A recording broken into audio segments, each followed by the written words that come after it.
So let's look at lesson 30, problem set.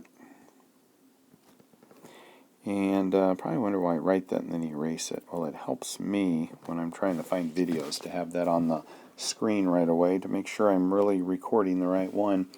All right, so practice problems. Let's look at D. 3 times the sum of the opposite of a number. So the opposite of a number, let's say our number is x, the opposite of negative x.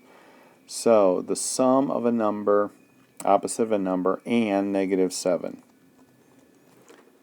Alright, so there is the sum of the opposite of a number and negative 7. So the sum means we're going to add the two together.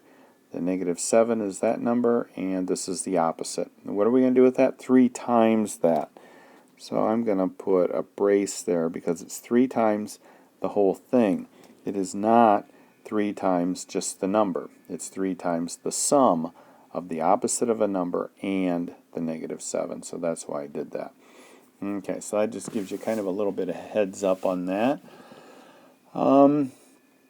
Lesson 30. Any more in this lesson on 30? There's a bunch of lesson 29 here.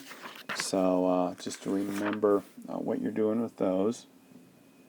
Oh, I guess 6, 7, 8, and 9 have to do with word phrases.